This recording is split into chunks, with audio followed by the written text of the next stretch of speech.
Once upon a time, there was a queen who had nothing on earth to wish for to complete her happiness except children.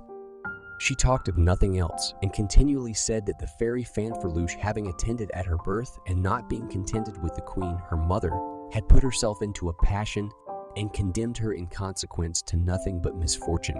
One day, when she was sitting sadly and alone by the fireside, she saw come down the chimney a little old woman, about the height of your hand, riding on 3 bits of rushes. She wore on her head a sprig of hawthorn. Her dress was composed of flies' wings. 2 nutshells served her for boots. She sailed in the air, and after taking 3 turns in the room, she stopped before the queen. "For a long time," said the old woman, "you have been complaining of me, accusing me of all your misfortunes and making me responsible for all that happens to you. You think, madam, that I am the cause of your having no children. I come now to announce to you that you will have an infant, but I fear she will cost you many tears." "Ah, noble Fanferluche," said the queen, "do not refuse me your pity and your aid. I will render you all the services in my power, provided the princess you promise me shall be my comfort and not my affliction." "Destiny is more powerful than I," replied the fairy. "All I can do to show my affection for you is to give you this white hawthorn. Fasten it to your child's head the moment she is born. It will preserve her from many perils." She gave her the sprig and vanished like lightning. The queen remained sad and thoughtful. "Why should I wish," she said, "for a daughter who will cost me many tears and sighs? Should I not be happier without any children?" The presence of the king, whom she loved dearly, a little dissipated her grief. And when she found that she should soon become a mother, all her care was to desire her friends, the moment the princess should be born, to lay on her head the hawthorn flower, which she kept in a box of gold covered, with diamonds as the most valuable thing she possessed. At length the queen gave birth to the most beautiful creature that had ever been seen. They instantly attached to her head the sprig of hawthorn, when, at the same moment, oh, wondrous! She became a little monkey, jumping, running, and skipping about the room just as a monkey would. At this metamorphosis, all the ladies uttered the most horrible cries, and the queen, who was more frightened than anyone, thought she should have died of despair. She called to them to remove the sprig of hawthorn that they had placed behind the ear. But after the greatest trouble in catching the little ape, they found it useless to remove the fatal flowers. She was a monkey still, a confirmed monkey, refusing to be nursed like a child, and would eat nothing but nuts and chestnuts. "Barbarous Fanferluche," said the queen sadly, "what have I done to thee that thou shouldst use me thus? What will become of me? What will become of me? What a disgrace to me! All my subjects will think I have given birth to a monster. What will be the king's horror at such a child?" She wept and prayed the ladies to advise her how to act in such an emergency. "Madam," said the oldest of her attendants, "you must persuade the king that the princess is dead, and then shut up this ape in a box and sink it to the bottom of the sea, for it would be horrible to preserve any longer a little brute of such a kind." The queen found it difficult to agree to this proposal, but as they told her the king was coming to her apartments, she was so confused and agitated that without further deliberation she told her maid of honor to do what she pleased with the monkey.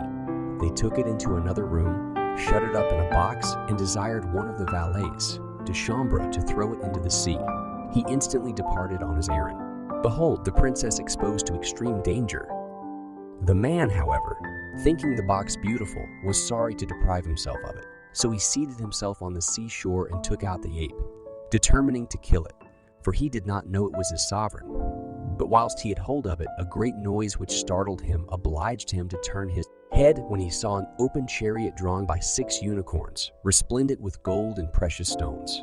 It was preceded by a military band. A queen crowned and in a royal mantle was seated in the chariot on cushions of cloth of gold, and she held in her arms her son, a child of 4 years old. The valet recognized this queen as the sister of his mistress.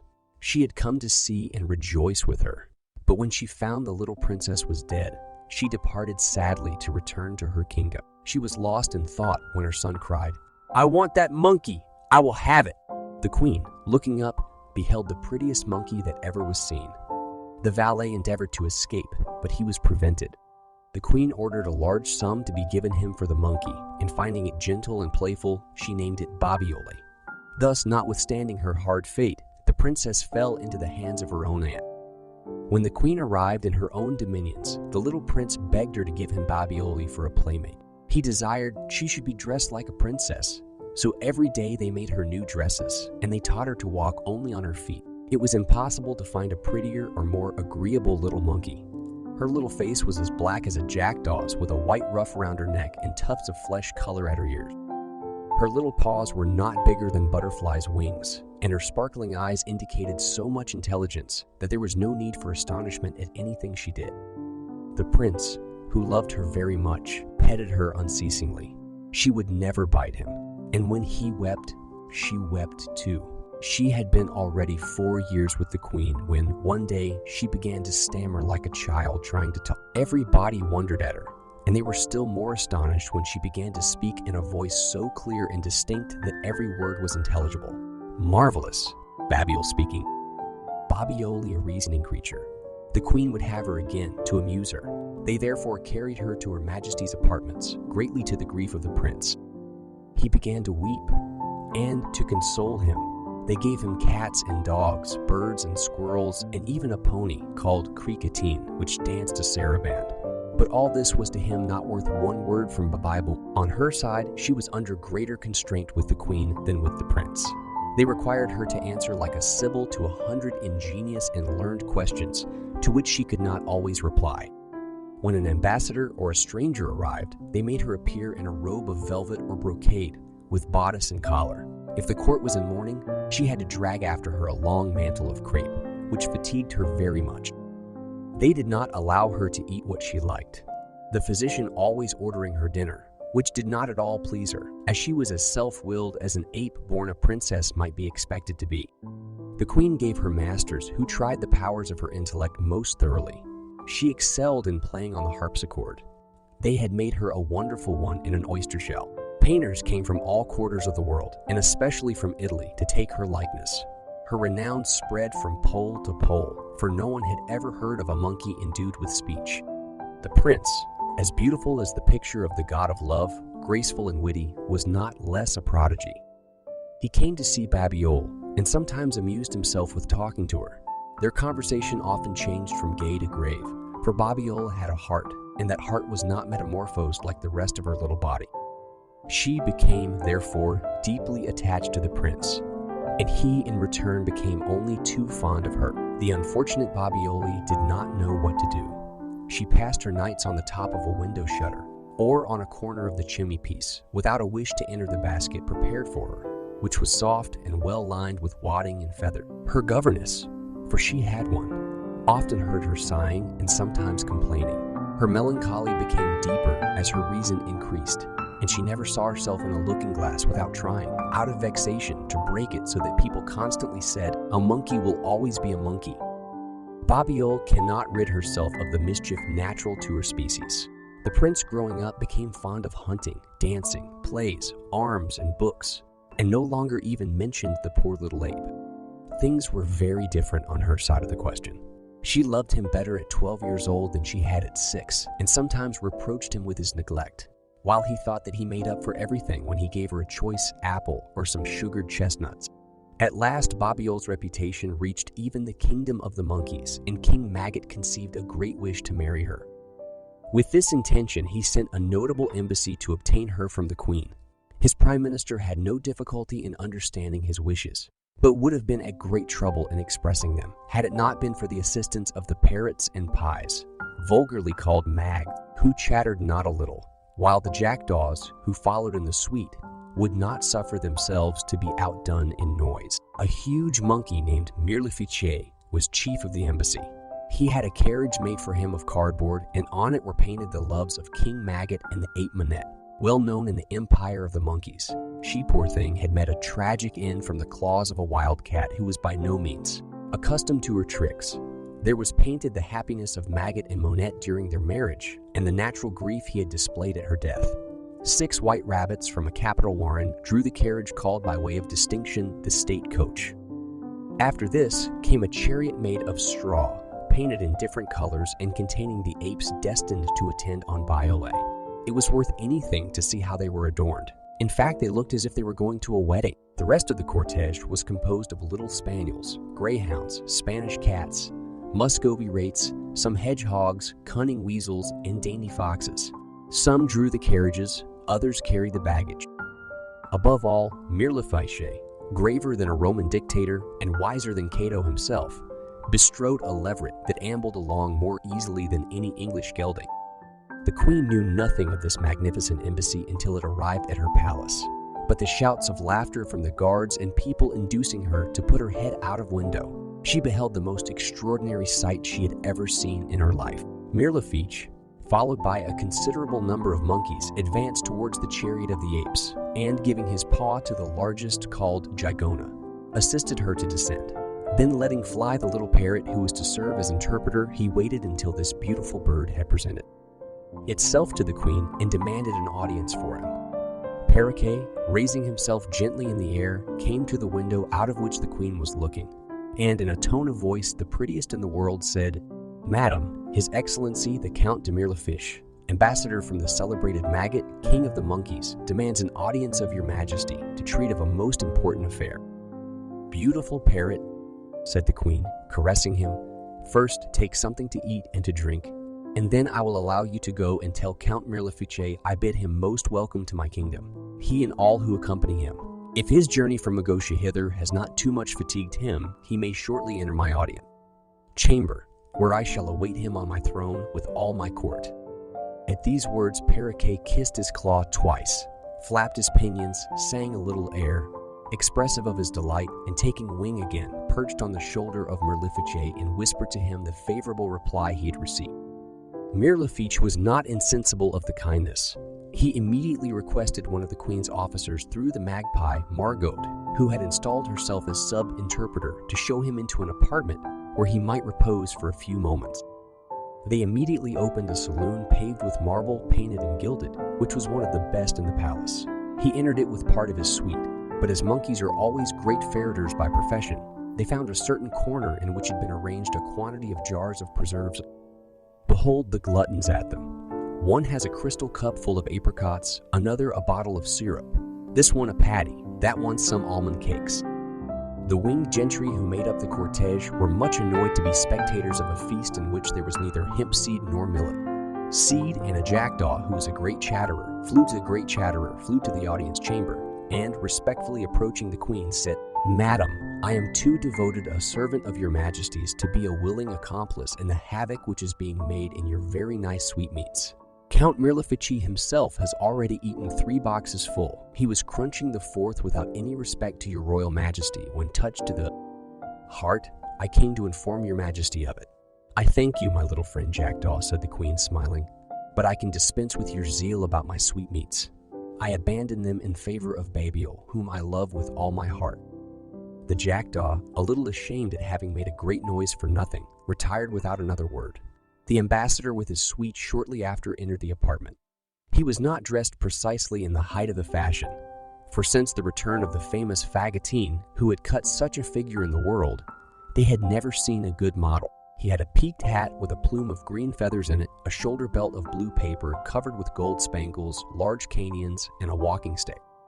Perroquet, who passed for a tolerably good poet, having composed a very grave harangue, advanced to the foot of the throne where the queen was seated, and addressed Babiole thus: "Madam, the wondrous power of your eyes, in great Maggot's fond passion, recognize these apes, these cats, this equipage so rare, these birds, all, his ardent flame declare.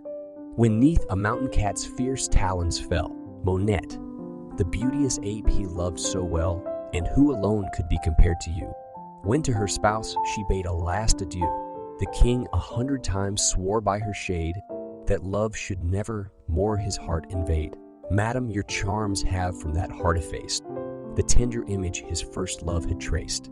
Of you alone, he thinks, if you but knew the state of frenzy he is driven to pity surely moved your gentle breast would share his pain and so restore his rest.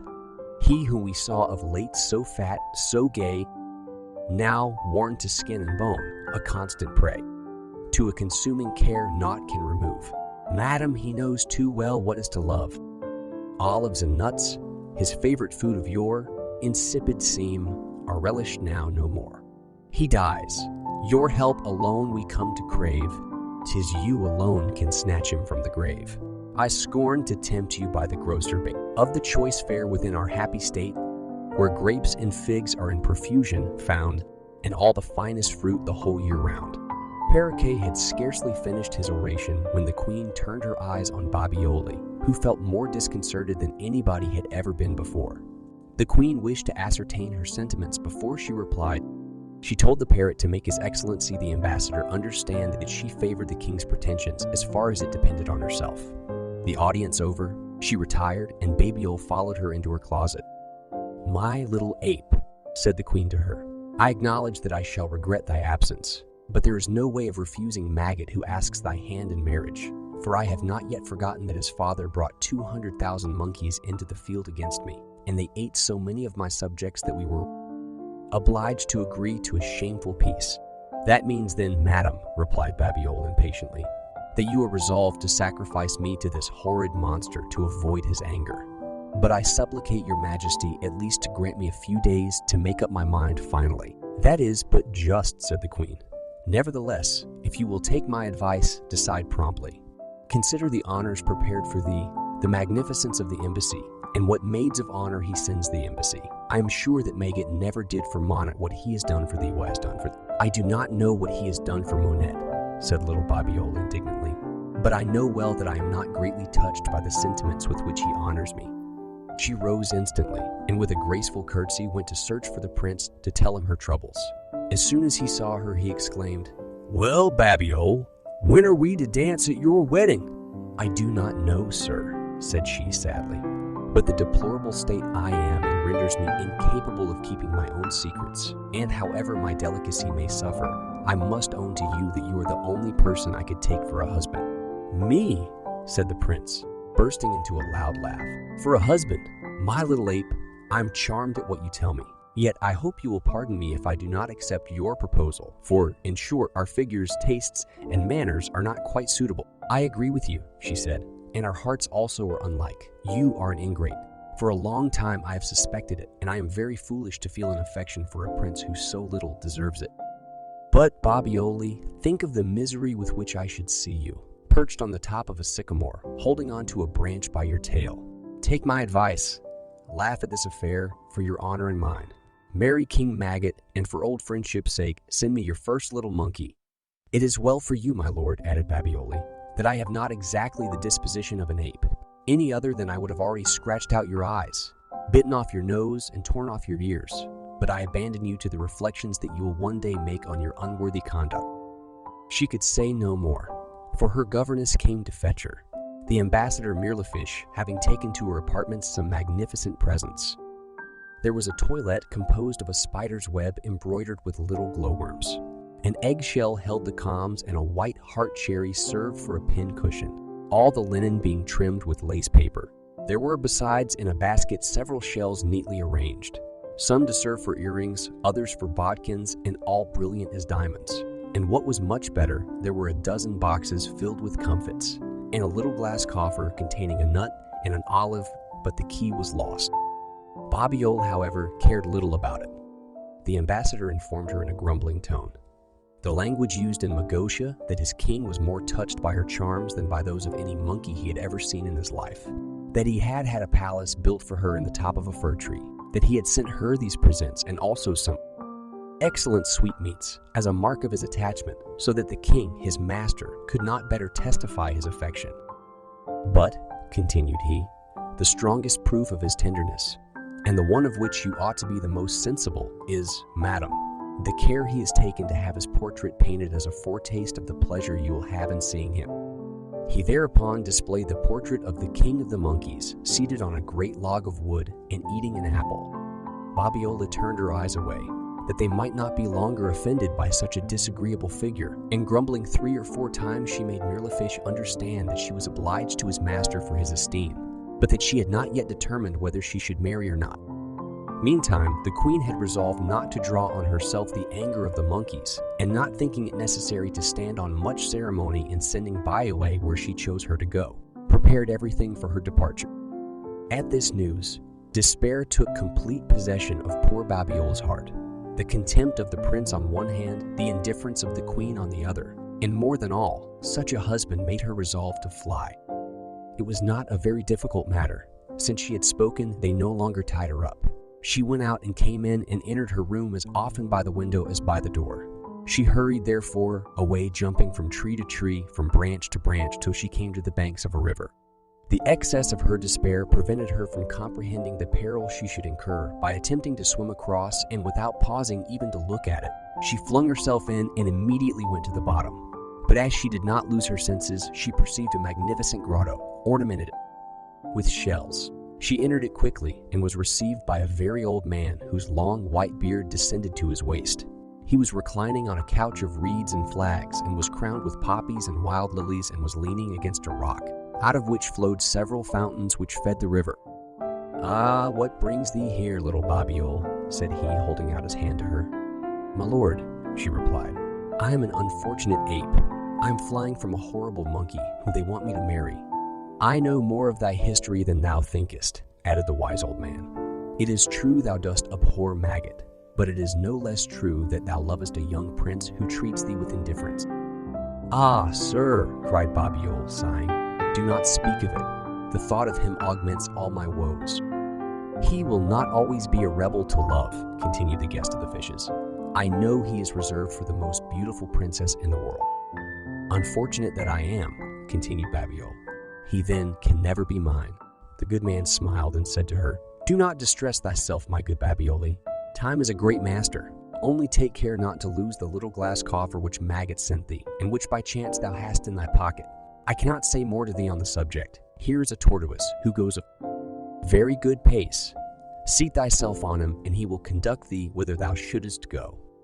"After all the obligations you have conferred on me," said Babiole, "I cannot leave you without inquiring your name." "They call me Biroquois," he said, "father of Biroquia, a river, as you see, large enough and famous enough."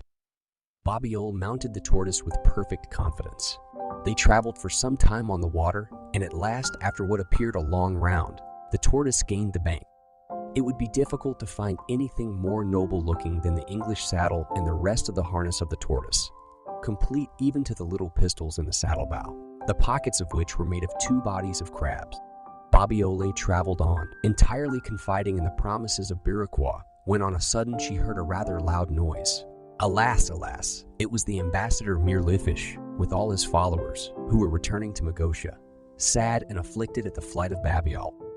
A monkey of the troop had climbed a walnut tree at dinner time to knock down the nuts to feed the Magotins, but he had hardly reached the top of the tree when, looking about him, he saw Babiole on the poor tortoise, who was traveling slowly in the open country. At this sight, he began to scream so loud that the assembled monkeys asked him in their language what was the matter. He told them, and they immediately let loose the parrots, pies, and jays, who flew to the spot and identified her, and on their report that it really was Babiole, the ambassador. The apes and the rest of the party ran after and seized her. What a misfortune for Babiole! It would be difficult to have met with a greater or more grievous one. They made her enter the state coach, which was immediately surrounded by the most vigilant apes, some foxes, and a cock, the latter of whom mounted on the imperial and stood sentinel day and night. A monkey led the tortoise as a rare animal, and thus the cavalcade continued its journey, to the great distress of Babiole, who had no other companion than Madame Jagona, a sour-tempered and ill-natured ape. At the end of 3 days, during which nothing particular occurred, the guides having missed their way, the cavalcade arrived at a large and beautiful city, totally unknown to them, but perceiving a beautiful garden, the gate of which was open. They entered and ravaged it as if it was a conquered country. One cracked nuts, another swallowed cherries, a third stripped a plum tree. In short, down to the smallest monkey in the train, there was not one that did not go plundering and pocketing. Now you must know that this city was the capital of the kingdom in which Babiole was born, that the queen, her mother, resided in it, and that ever since she had the misfortune to see her daughter changed into an ape by the sprig of hawthorn, she had never suffered in her dominions any ape, monkey, baboon, or anything, in fact, that could recall the fatal circumstance to her mind. A monkey was looked upon there as a disturber of the public peace. What, then, was the astonishment of the people at the arrival of a card coach, a chariot of painted straw, and all the rest of the most extraordinary equipage that has ever been seen since stories were stories and fairies fairies. The news flew to the palace. The queen was appalled. She imagined that the monkey people had designs against her throne.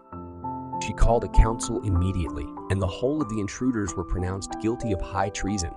Determined, therefore, to make such an example of them as should be a warning to all for the future, she sent her guards into the garden with orders to seize all the monkeys. They threw large nets over the trees. The hunt was soon over, and notwithstanding the respect due to the quality of an ambassador, the character was sadly outraged in the person of Malefici, whom they consigned without the least remorse to the depths of a dungeon, in which he was placed under a large empty puncheon with the rest of his comrades, together with the lady apes and Miss Monkeys who accompanied Babiole. Babiole herself experienced a secret gratification in this new misfortune. When unhappiness attains a certain point, nothing further alarms us, and even death, perhaps, is looked forward to as a boon. Such was her situation, her heart tortured by the recollection of the prince who had despised her, and her mind by the frightful image of King Maggot, whose wife she was about to become. Now we must not forget to say that her dress was so pretty, and her manners so superior, that those who had made her prisoner could not help considering her something wonderful, and when she spoke, their surprise was still greater. They had often heard mention of the admirable Babiole. The queen, who had found her and was ignorant of the transformation of her niece, had frequently written to her sister that she had a wonderful ape, and begged her to come and see it.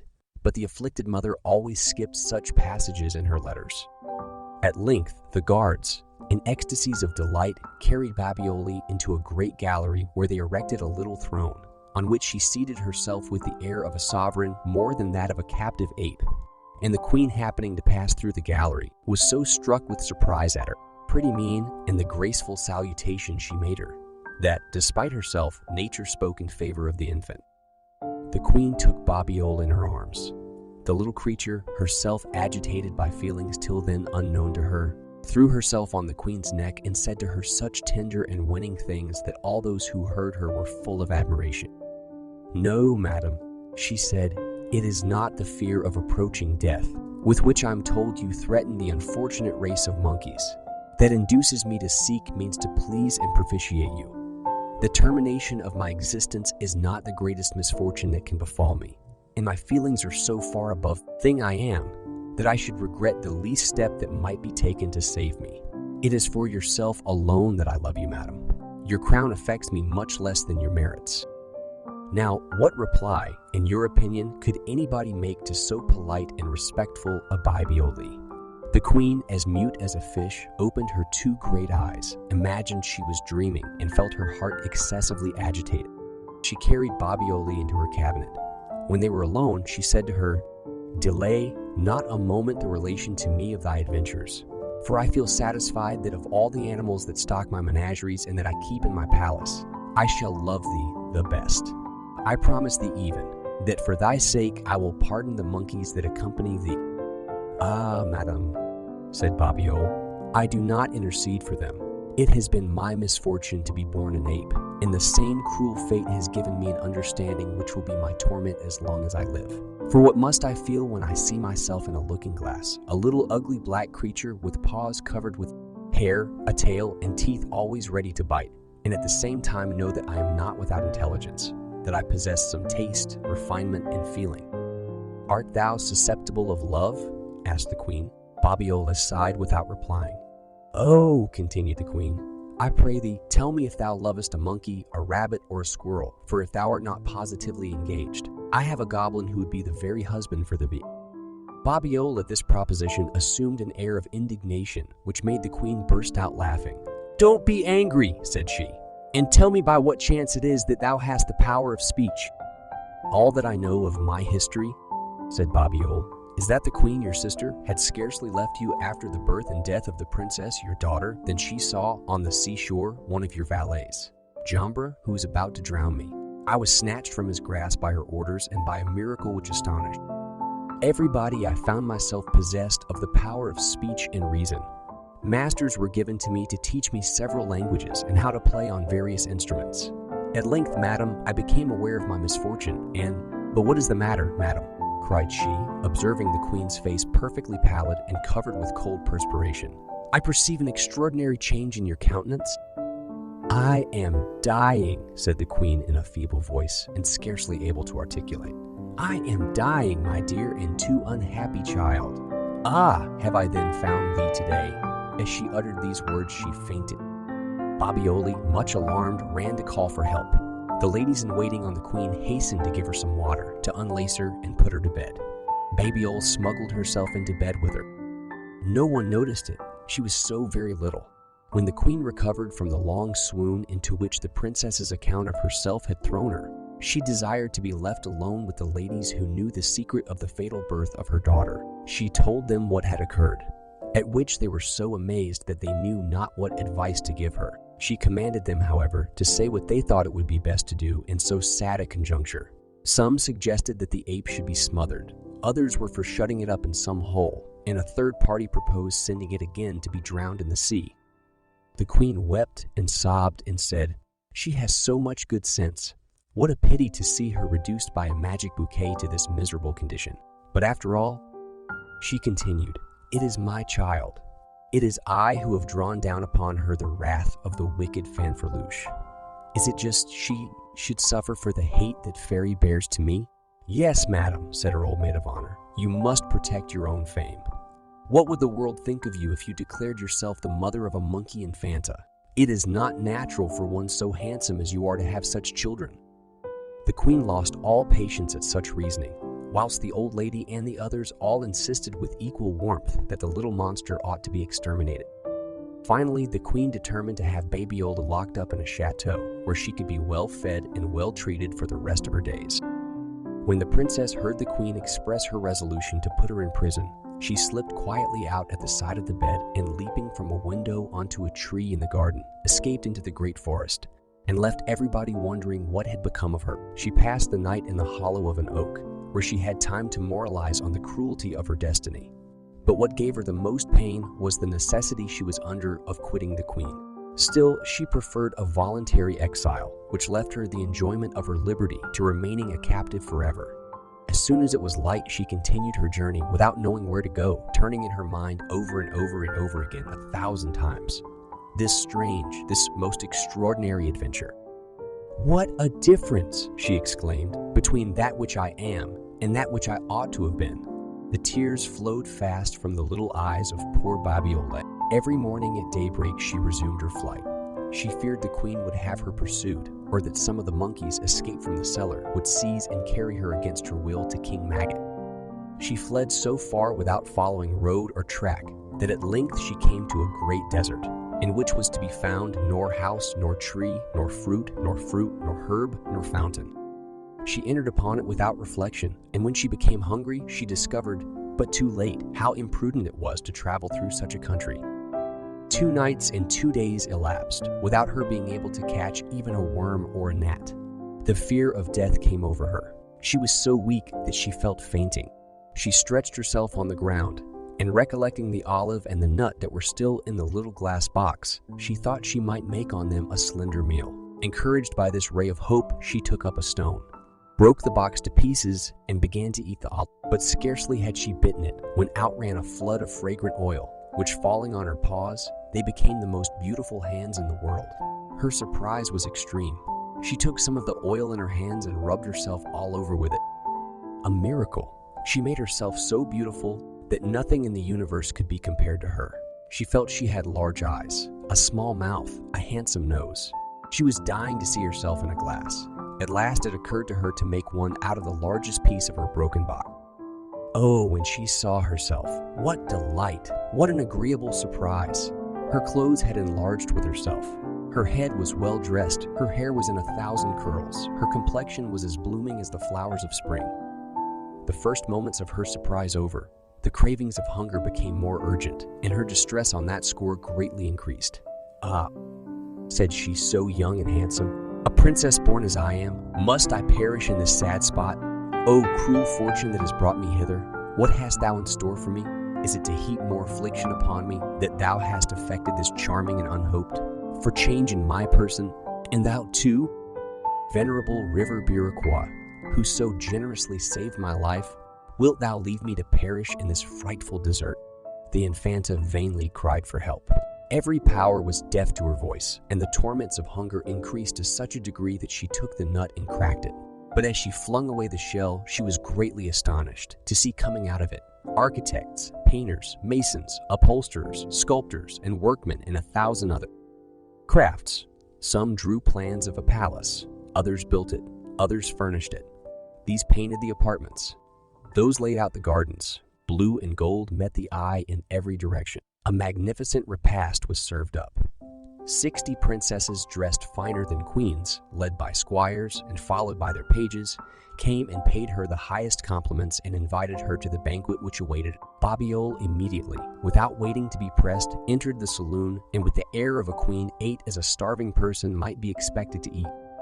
She had scarcely risen from table when her treasurers placed before her 15,000 chests as big as hogsheads, filled with gold and diamonds. They inquired if it was her pleasure that they should pay the workmen who had built her palace. She answered that it was proper to do so, but bargained that they should also build a city, marry, and remain in her service. They all consented, and the city was built in 3/4 of an hour, although it was 5 times larger than Rome. Here was a number of prodigies to come out of a little nut. The princess resolved to send a grand embassy to the queen her mother, and to convey some reproaches to the young prince her cousin. Whilst the requisite preparations were being made, she amused herself with runnings at the ring, at which she always distributed the prizes, also with cards, plays, hunting, and fishing, for they had brought a river through the palace garden. The report of Babel's beauty spread throughout the universe, and kings came to her court from the 4 corners of the earth. Giants taller than mountains and pygmies smaller than rats. It happened one day during a grand tournament after several knights had broken their lances. A quarrel arose between them, and they fought in earnest and wounded each other. The princess, greatly offended by this conduct in her presence, descended from her balcony to ascertain who were the guilty parties. But when they were unhelmed, what were her feelings when she recognized in one of them the prince her cousin? If not dead, he was so nearly gone that she was herself ready to die of grief and alarm at the sight. She had him carried into the handsomest room in the palace, where nothing was wanting that could be necessary for his recovery. Physicians from Chodrea, surgeons from Chadre, surgeons, ointments, broths, syrups. The Infanta herself made the bandages and prepared the lint. They were watered with her tears, and those tears should alone have been a balsam to the wounded prince. They were so indeed, in more ways than one, for not counting 6 sword cuts and as many lance thrusts which had pierced him through and through. He had long been at the court, incognito, and had been wounded by the bright eyes of Babiole so desperately that he was incurable for life.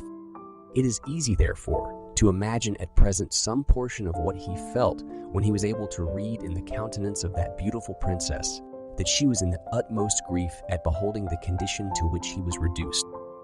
I shall not stop to repeat all that his heart prompted him to say in thanking her for the kindness she had shown him. Those who heard him were astonished that a man so very ill could express himself with so much warmth and gratitude. The Infanta, who blushed more than once at his words, begged him to be silent, but his agitation and ardor carried him so far that she saw him suddenly fall into an alarming agony. Up to this time, she had evinced great fortitude, but now she lost it so completely that she tore her hair, uttered wild shrieks, and gave her people reason to believe that her heart was vastly susceptible, since she could in so short a time be so desperately in love with an utter stranger. For little did they know in Babiole, she had so named her kingdom, that the prince was her cousin, and that she had loved him from her earliest infancy. It was during his travels that he had arrived at this court, and as there was no one he knew to present him to the Infanta, he thought that nothing could be better than performing 5 or 6 heroic actions before her. That is to say, cutting off the arms or legs of some of the knights in the lists. But he found none polite enough to permit him to do so. There was consequently a furious general combat. The strongest overthrew the weakest, and the weakest, as I have before told you, was the prince. Babiole, in a state of distraction, ran out on the high road without coach or guards. She plunged into a wood and fainted away at the foot of a tree. The Fairy Fanferluche, who never slept and was always on the watch for opportunities to do mischief, came and carried her off in a cloud blacker than ink, and which flew faster than the wind. The princess remained for some time perfectly unconscious. At length she came to herself. Never was surprise equal to hers at finding herself so far from the ground and so near to the pole. The floor of a cloud is not solid, so that as she ran here and there, it seemed to her that she was treading on feathers. And the cloud opening a little, she had a narrow escape of falling through. She found no one to complain to, for the wicked Fanferluche had made herself invisible. Babiole had leisure to think of her dear prince and the condition in which she had left him, and she gave herself up to the most poignant grief that could possess a living soul. "How," exclaimed she, "am I yet capable of surviving him I love? And can the fear of approaching find a place in my heart? Oh, if the sun would roast me, he would do me a kindness. Or if I could myself in the rainbow, how happy I should be. But alas, the whole zodiac is deaf to my voice. The Sagittary hat. No darts, the bull, no horns, the lion, no teeth. Perhaps the earth will be more obliging and offer me the sharp point of some rock on which I may myself. O Prince, my dear cousin, why are you not here to see me make the most tragic leap that a despairing lover could think of?" As she uttered these words, she rushed to the end of the cloud and sprang from it with the force of an arrow from a bow. All who saw her thought it was the moon falling. And as it was then in the wane, many who adored it, and who remained for some time without seeing it, went into deep mourning and were convinced that the sun out of jealousy had played it this wicked trick. Much as the Infanta desired to kill herself, she did not succeed. She fell into the glass bottle in which the fairies usually keep their ratifia in the sun. But what a bottle! There's not a tower in the world so large. Fortunately, it was empty, or she would have been drowned in it like a fly. The bottle was guarded by 6 giants. They recognized the Infanta immediately. They were the same giants who had been residing at her court and who were in love with her. The malignant Fanferluche, who did nothing without calculation, had transported them thither each on a flying dragon. And these dragons guarded the bottle when the giants slept. Many a day during the time Bible was in the bottle did she regret her monkey skin. She lived like the chameleons on air and dew. The place of her imprisonment was known to none. The young prince was ignorant of it. He was not dead and was continually inquiring for Babiole. He saw plainly enough by the melancholy of all his attendants that a general feeling of sorrow pervaded the court upon some subject which his natural discretion prevented him from attempting to discover. But as soon as he was convalescent, he entreated them so earnestly to give him some tidings of the princess that they had not the courage to conceal her loss from him. Some who had seen her enter the wood maintained that she had been devoured by the lions, while others believed she had destroyed herself in a fit of despair. Others, again, imagined she had gone out of her mind and was wandering about the world. As the last notion was the least dreadful and kept up in a slight degree the hopes of the prince, he adopted it and departed on Cricading, the horse I have before mentioned. But I omitted to say that he was the eldest son of Bucephalus and one of the best horses of the 8. The prince let the bridle fall on his neck and suffered him to take his own road. He called loudly on the Infanta, but the echoes alone replied to him. At length he came to the banks of a large river. Cricotine was thirsty and went in to drink, and the prince, as before, shouted, "Babiole, lovely Babiole, where art thou?" He heard a voice, the sweetness of which seemed to charm the waters. This voice said to him, "Advance, and you shall learn where she is."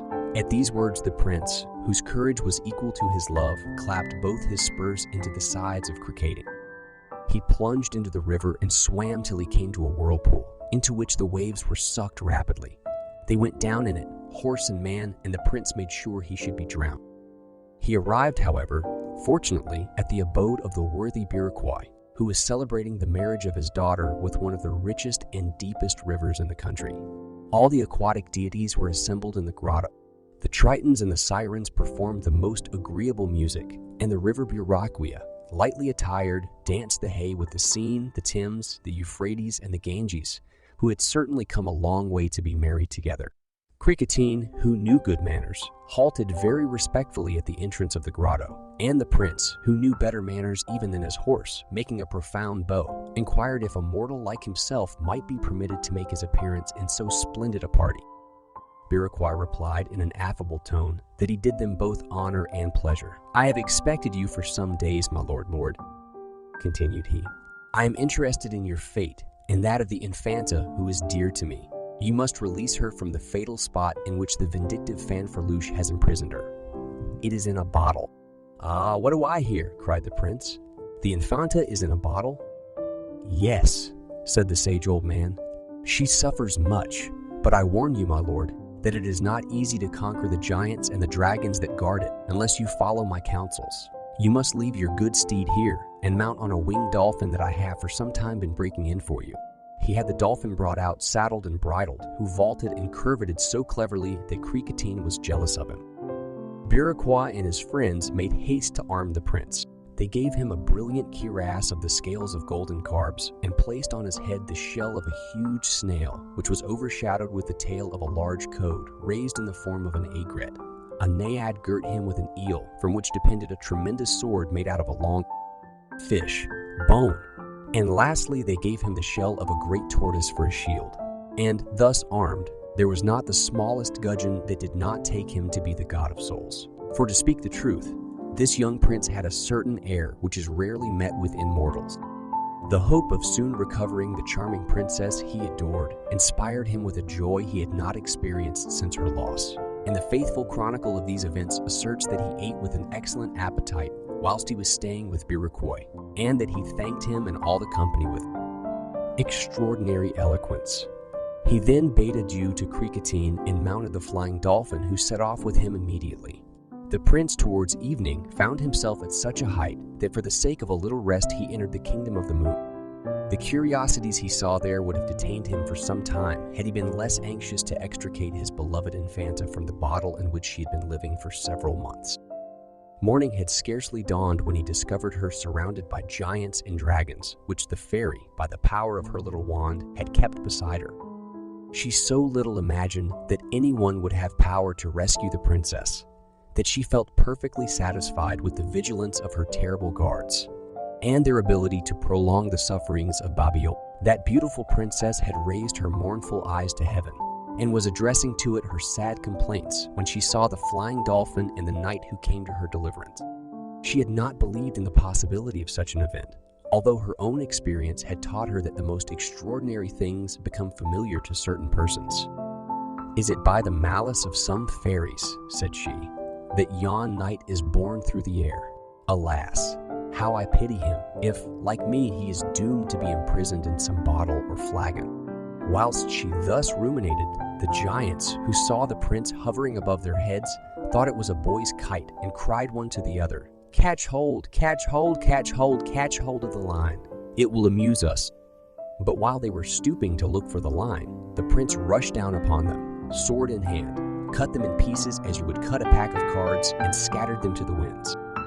At the noise of this desperate combat, the Infanta looked round and recognized her young prince. What joy to be assured he was alive, but what terror to see the imminent peril he was in amongst those horrible giants and the dragons that were springing upon him. She uttered fearful shrieks and was ready to die at the sight of his danger. But the enchanted bone with which Biraquois had armed the prince never struck in vain, and the light dolphin flying up or down with him at exactly the right moment was also of wonderful assistance to him, so that in a very short time the ground was covered with the bodies of these monsters. The impatient prince, who saw his Infanta through the glass, would have dashed the bottle to pieces had he not been afraid of wounding her. He decided, therefore, to descend through the neck of it. When he reached the bottom of the bottle, he flung himself at the feet of Babiole and respectfully kissed her hand. "My lord," said she, "it is necessary, in order to retain your good opinion, that I should give you my reasons for the tender interest I took in your preservation. Know that we are near relations, that I am the daughter of the queen, your aunt, and that very Babiole, who you found in the form of an ape on the seashore, and who afterwards had the weakness to evince an attachment for you, which you despised." "Ah, madam," said the prince, "can I believe so miraculous a circumstance? You have been an ape. You have loved me. I have been aware of it, and was capable of rejecting the greatest of all blessings. I should at this moment have a very bad opinion of your taste," replied the Infanta, smiling, "if you could then have felt any affection for me. But let us away, my lord. I am weary of captivity, and I fear my enemy. Let us seek the queen, my mother, and tell her all the extraordinary things in which she must be so much interested." "Come, madam, let us go," said the enamored prince, mounting the winged dolphin and taking Babiole in his arms. "Let me hasten to restore to her in your person the most lovely princess that the world ever boasted."